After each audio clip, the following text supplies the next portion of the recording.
বন্দুক রেখে শিকারের গল্পটা আমরা অনেকেই জানি। আদৌ এটা কতটুকু সফল, এটা হচ্ছে বিষয়।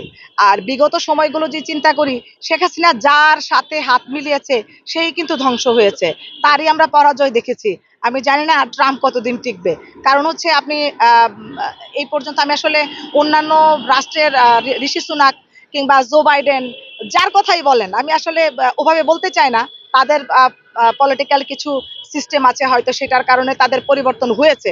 বাট এটাও সত্য, যখনই দেখেছি শেখ হাসিনার সাথে তার সখ্যতার ছবি, তার পরপরই দেখেছি তাদের ধ্বংস অনিবার্য। তো আহ, ট্রাম্পের বিষয়টা, ট্রাম্প আসলে ওরা কি করবে না করবে এটা নিয়ে আমরা চিন্তিত না। বাংলাদেশের জনগণ ঐক্যবদ্ধ ছিল। ট্রাম্প হোক আর যাই হোক, যেই আসে বাংলাদেশের দিকে কুনজর দিতে, বাংলাদেশের জনগণ সেটা রুখে দেবে ঐক্যের সাথে।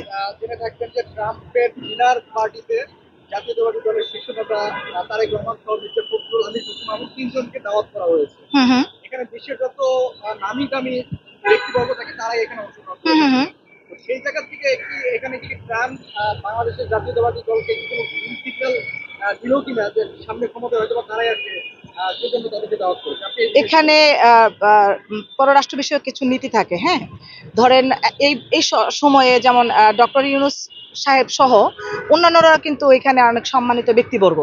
এখানে তারেক রহমান আগামী রাষ্ট্রনায়ক, এটা যেহেতু বাংলাদেশ জাতীয়তাবাদী দল আমি করি, আমি অবশ্যই বিশ্বাস করি তার হাত ধরে আগামীর গণতন্ত্র আবারও নতুন করে প্রতিষ্ঠিত হবে নতুন সরকারের মাধ্যমে।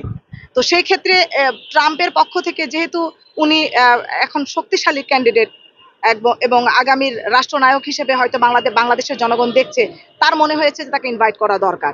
তার মহাসচিবকে অবশ্যই অ্যাজ ইউজুয়াল তাকে দিতে হয়। এবং কাউকে দাওয়াত করলে তো আর একজনকে করা যায় না, তাদের মুখপাত্র 5 থেকে 7 জনের একটা টিম থাকে। তো সেই ক্ষেত্রে ওনারা 3জন ইনভাইটেশন পেয়েছেন। তো এটা আসলে পজিটিভ, কি কি তো আমি সিদ্ধান্ত অবশ্যই চিন্তিত এই বিষয়ে? পজিটিভ আমি অবশ্যই দেখছি। কারণ এখন যে বাংলাদেশ গণতন্ত্রের পথে হাঁটছে, এটার ইতিবাচক একটা সাড়া ওনারা দিয়েছেন।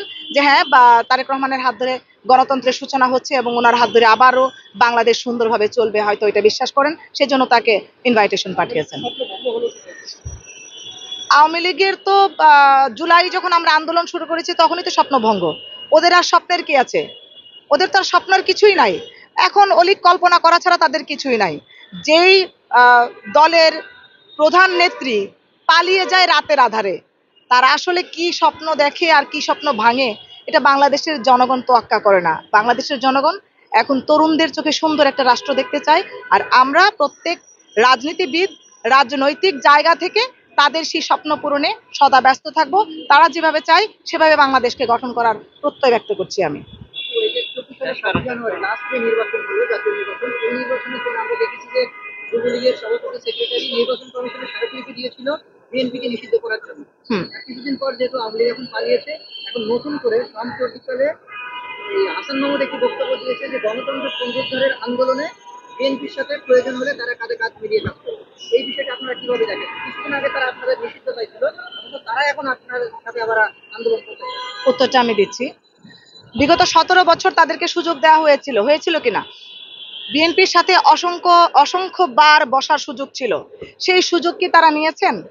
দেশের জনগণের কথা চিন্তা করে তারা কি অন্যান্য, শুধু বিএনপি না, অন্যান্য মতাদর্শের রাজনীতিবিদদেরকে তারা কি সেই সুযোগ দিয়েছিল কিনা? গৃহপালিত দল হিসেবে জাতীয় পার্টিকে তারা সুযোগ দিয়েছে, এটা তাদের গৃহপালিত দল। আর অন্যান্য কোনো দলকে কিন্তু তারা সুযোগ দেয়নি। যেহেতু অতীতে তারা দেয়নি, এখন তারা কিভাবে বিশ্বাস করে যে তারা ডাকলেই বিএনপি তাদের সাথে বসবে? তাদেরকে বাংলাদেশের জনগণ ঝেঁটিয়ে বিদায় করেছে। বাংলাদেশের জনগণ তাদেরকে প্রত্যাখ্যান করেছে। অলরেডি আপনারা জানেন যে ছাত্রলীগ নিষিদ্ধ, আওয়ামী লীগ নিষিদ্ধের পথে। একটা নিষিদ্ধ দলের কেউ কিছু বললো, এটা আমরা আমলে নিব, তাদের সাথে আমরা বসবো, আমরা মোটেও সেইটা ভাবি না।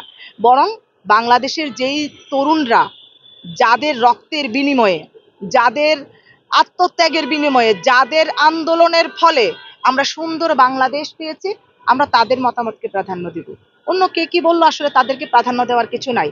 আর আমি দেখলাম যে আওয়ামী লীগের অনেক মুখপাত্র এখন বিএনপিকে জড়িয়ে কথা বলছে, বোঝাতে চাচ্ছে যে আওয়ামী লীগ বিএনপি আওয়ামী লীগকে সাপোর্ট দিবে, এই ধরনের একটা প্রত্যাশা। এটা করে আলটিমেটলি কি করছে? আমাদের সাথে তরুণদের একটা বিভেদ সৃষ্টি করার চেষ্টা, যেটা অতীতে মানে আওয়ামী লীগ করেছে এবং সফল হয়েছে, বহুবার তারা হয়েছে। এবারও তারা চেষ্টা করছে যে বিএনপিকে কিভাবে কালার করা যায়, কিভাবে বোঝানো যায় যে আওয়ামী লীগ আর বিএনপি একই জিনিস।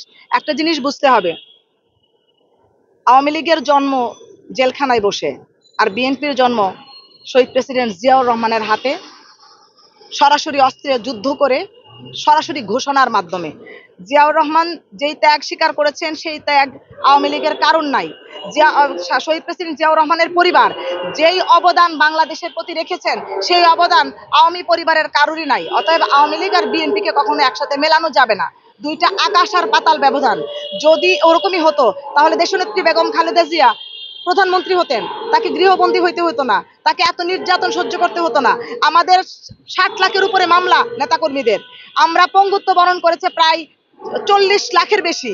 আমাদের মৃত্যুর সংখ্যা অর্থাৎ গুম খুনের সংখ্যা প্রায় 3-4 হাজারেরও বেশি, এটা আপনারা জানেন।